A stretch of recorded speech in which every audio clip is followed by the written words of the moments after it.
magluto tayo ng ano, caldereta daw, request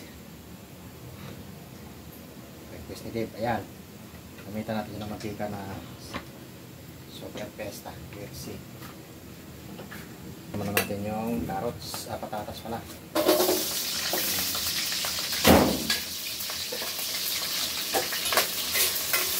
Natin ito ito.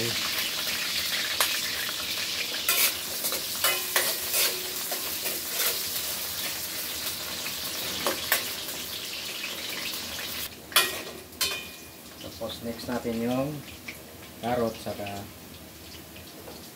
yung pepper. May konti, ito lutuin na natin yung sandali. Okay, so umpisa na natin magluto. Lagyan na tayo ng bawang saka yun, maraming sibuyas.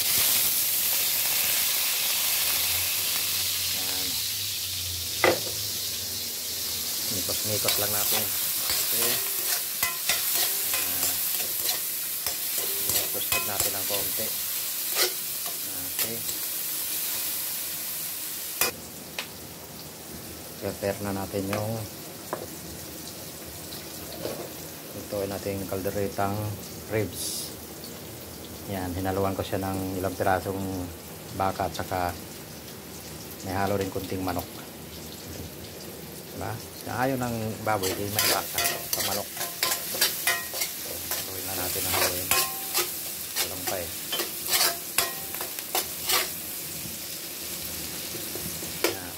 Tayo natin lumabas yung aroma niya. Binabad ko na nga pala siya sa tuyo na may paminta at saka bawang. Yung mga 1 oras na ibabad. Yan, pwede na siguro yan. Okay.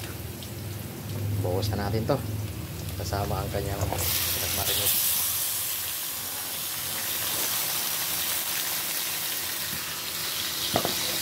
Tapos haluin na natin yan.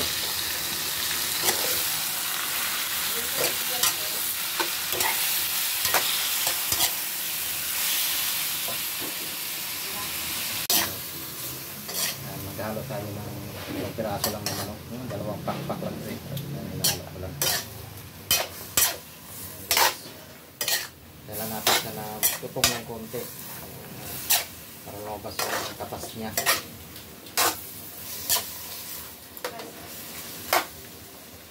Haluin na natin yan. Makasok yung ano niya.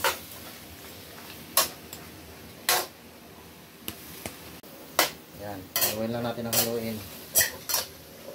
Tapos balikan natin siya mamaya. Ang ano. Ayan. Guys, kita ko lang sa yung kunting kitchen ko. Ayan. Simpleng kitchen. Ayan. Nag-uuling tayo pag wala akong biyahe. Ayan. Yung mga ingredients natin. Ayan. Mga pala yung mga sando ko dyan. Chilyo ko nakahangir o. Ayan. Talaga, mahilig kayo magluluto na yan. Hindi ko muna ginagamit yung rice cooker para kasi wala naman akong biyahe. Ayan. Luto muna tayo, luto na luto. Okay, balik na lang tayo ulit mamaya. Buksan na natin. Uy.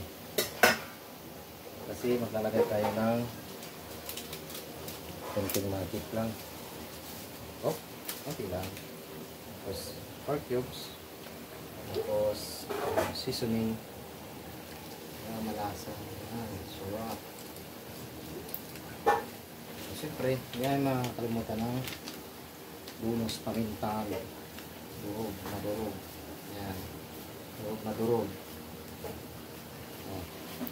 Hindi lang kasi baka manghang. Then, yun lang, halo. Halo na rin tayo ng halo. Ang ginawa tayo haluin ng haluin. Yan. Tapos dito sa portion na to, maglagay na tayo ng tomato paste. Kunti lang kasi baka umasim. Isang ganyan lang. Yan. Masyadong damihan. Then, para magpulo mo siya ng kulay.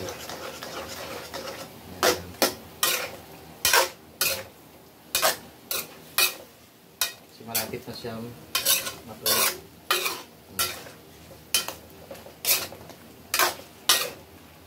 Parang gusto ko ng ano kulay ulam na eh.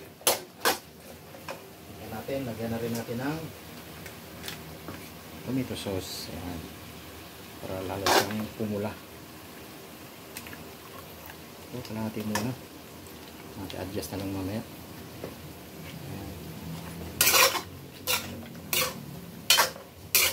Mikos lang natin yan.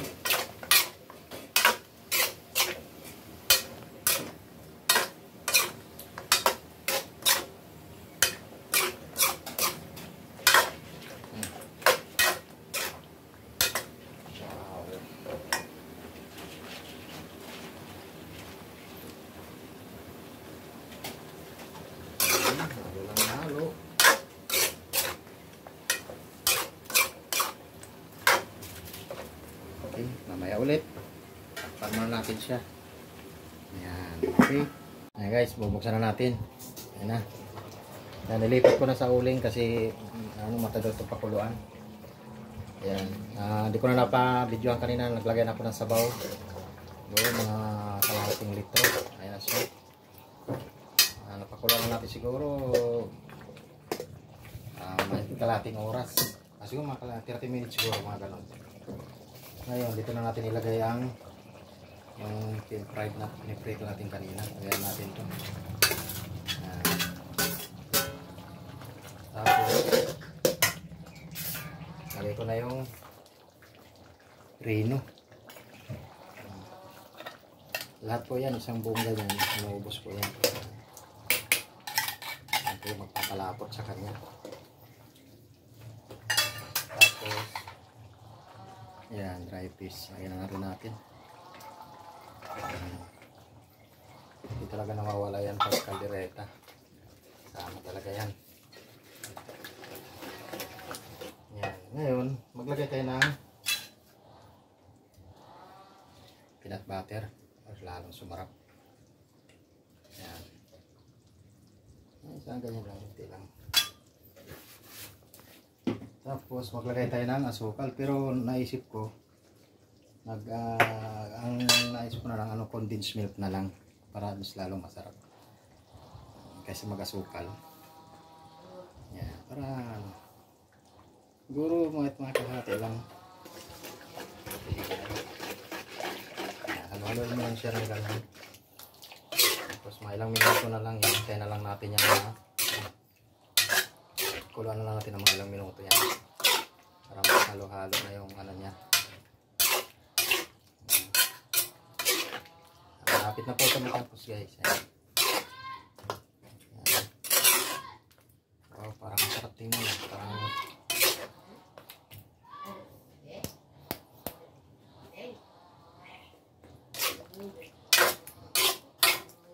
kasunod dito plating na, mamaya kain na. Tayo na lang natin ito ng mga ipalaputin pa natin ng konti. Ayan. Okay guys. Ayan guys. Tingnan natin yung luto. Umusok pa oh. Wow. Tapos yun yung ginagawa natin. Ayan. Mana natin. Ayan. Ribs. Ang baboy. Ayan. Masarap to yung sauce niya. Ayan. Okay. Yan, tikman na natin.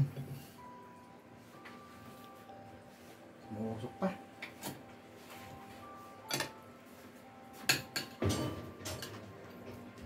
Walang subo. Kain tayo guys.